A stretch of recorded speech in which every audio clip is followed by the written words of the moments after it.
Yang amat berhormat Datuk Seri Ismail Sabri bin Yaakob, Perdana Menteri.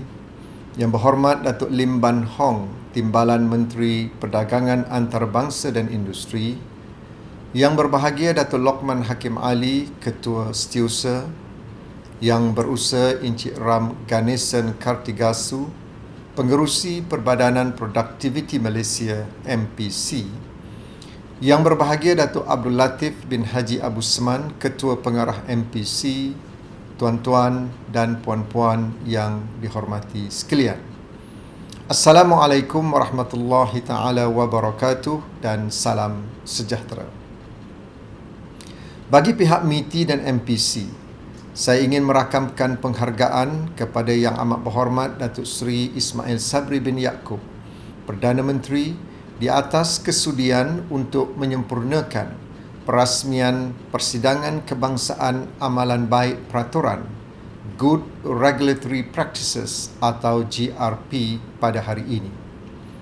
Alhamdulillah, Persidangan Kebangsaan GRP kali keempat yang bertemakan lonjakan produktiviti melalui peraturan berkualiti merupakan acara kemuncak bulan amalan baik peraturan. Dalam suasana ekonomi global yang mencabar dan berdaya saing, peraturan haruslah disesuaikan dengan tuntutan semasa bagi memastikan objektifnya kekal relevan, di samping memberi penekanan kepada pelaksanaan yang efektif dan berkesan.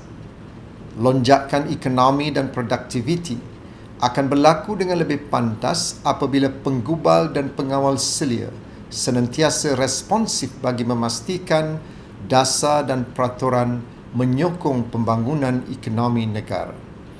Regulatory reform is imperative as this is not the world we used to know. Sebagai langkah proaktif kerajaan, kempen Jom Semak telah dilancarkan untuk menambah baik ekosistem peraturan negara dan memberi pencerahan berkaitan GRP bagi menggalakkan semakan semula dasar dan peraturan semasa. Kerajaan juga memperkenalkan dasar negara bagi amalan baik peraturan National Policy on Good Regulatory Practices untuk meningkatkan kualiti peraturan sedia ada dan baru supaya penyampaian perkhidmatan sektor awam lebih cekap dan berkesan. Ini juga merupakan iltizam kerajaan untuk mengarus perdanakan agenda alam sekitar, sosial dan tadbir urus, Environmental, Social and Governance atau ESG, di mana elemen tadbir urus ini ditegaskan melalui GRP yang juga merupakan salah satu piawaian utama selaras dengan aspirasi pelaburan negara. Dalam mesyuarat Menteri Besar dan Ketua Menteri yang bersidang pada 23 November, saya telah membentangkan 2 kertas untuk perbincangan dan makluman Menteri-Menteri Besar dan Ketua-Ketua Menteri. Antara syur yang diputuskan adalah mengenai ketelusan pemacu produktiviti yang bertujuan untuk berkongsi amalan baik negeri dalam meningkatkan kecekapan urusan pelesenan dan mencadangkan mekanisme untuk meningkatkan kecekapan urusan pelesenan ke arah lonjakan produktiviti negeri. Kesemua kerajaan negeri telah bersetuju dan komited untuk bekerjasama dengan MPC melalui program Negeri Produktif bagi meningkatkan ketelusan penyampaian peraturan dan memudah cara peraturan berkaitan pelaburan, perdagangan dan produktiviti. Ini membuktikan kerjasama yang utuh di antara kerajaan persekutuan dan kerajaan negeri. This is productivity in action. Di samping itu, pendekatan Behavioral Insights atau BI yang menggabungkan aspek psikologi, sains kognitif dan sains sosial telah diperkenalkan oleh MPC bagi penggubalan dan pelaksanaan dasar yang berkualiti. Penerapan prinsip BI menghasilkan dasar yang boleh diterima dengan mudah oleh rakyat dan pada masa yang sama meringankan beban peraturan serta mengurangkan kos operasi dan penggunaan sumber di pihak kerajaan. Kaedah GRP dan BI adalah pelengkap untuk peraturan berkualiti yang ditekankan dalam Rancangan Malaysia ke-12. Dalam merealisasikan agenda ini, MPC committed dan aktif dalam membangunkan kompetensi pembuat dasar dan penjawat awam untuk menerima pakai GRP dan BI dalam penggubalan dan semakan peraturan. Hadirin yang dihormati, peraturan berkualiti akan membina persekitaran perniagaan kondusif dan melonjakkan kedudukan Malaysia sebagai destinasi pilihan pelaburan serta rakan perdagangan antarabangsa. Bajet 2022 telah memperuntukkan dana khas pelaburan strategik sejumlah 2 bilion ringgit bagi menarik pelaburan asing di kalangan syarikat multinasional. Penggunaan bajet secara optimum mesti disokong oleh dasar dan peraturan yang mesra pelabur, khususnya bagi proses untuk memulakan operasi perniagaan seperti urusan permohonan permit dan kelulusan pembinaan. Antara usaha terkini dalam memudah cara perniagaan yang dilaksanakan oleh MPC adalah inisiatif E10 atau Permit Pembinaan Ekspres. Inisiatif ini mempercepatkan proses kelulusan mendirikan kilang pembuatan dan permit operasi tanpa mengenepikan pematuhan kepada peraturan dan keselamatan. Sebagai contoh, sebuah kilang di Kulim, Kedah telah dapat disiapkan dan beroperasi dalam masa 10 bulan berbanding 24 bulan melalui kaedah terdahulu.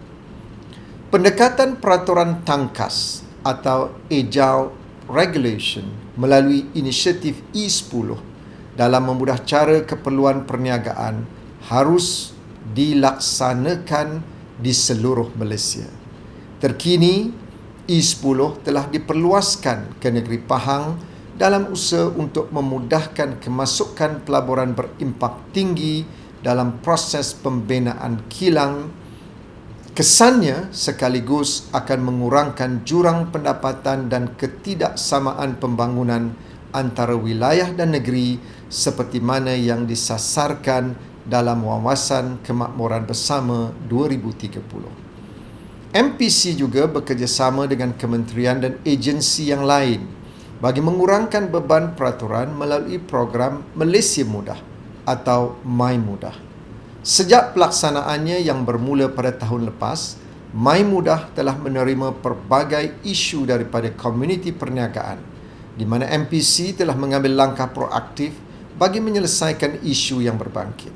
Sebagai contoh, isu berkaitan dengan pemeriksaan jentera dan penentu kuran geganti yang merujuk kepada keperluan dalam Peraturan Elektrik 1994 dan Akta Kilang dan Jentera 1967 telah dikaji melalui kerjasama MPC dan Suruhanjaya Tenaga. Susulan dari kajian ini, cadangan untuk menyelaraskan keperluan dalam kedua-dua akta tersebut telah diketengahkan dalam menghapuskan penentu kuran geganti voltan tinggi dan menghapuskan lebihan pemeriksaan. Kerajaan juga telah membangunkan portal sehenti Garis Panduan Pelesenan Malaysia atau MyGP yang mengumpulkan kesemua garis panduan permohonan lesen dan permit yang dikeluarkan oleh kementerian dan agensi di peringkat persekutuan, negeri dan pihak berkuasa tempatan. MyGP secara dalam talian membolehkan capaian mudah, telus dan cepat oleh pengguna dan peniaga. Usaha-usaha pembaharuan ini mesti diteruskan bagi menambah baik lagi pelaksanaan peraturan yang berkualiti agar persekitaran perniagaan kondusif dapat diwujudkan bagi menyokong aktiviti ekonomi serta mendorong peningkatan prosedur, produktiviti dan inovasi. Akhir kata, demi memulihkan dan merancakkan lagi ekonomi negara untuk kesejahteraan keluarga Malaysia, saya menyeru seluruh jentera pentadbiran kerajaan untuk bersama melipat gandakan usaha inovasi dan pembaharuan dalam ekosistem peraturan negara. Terima kasih. Wassalamualaikum warahmatullahi taala wabarakatuh.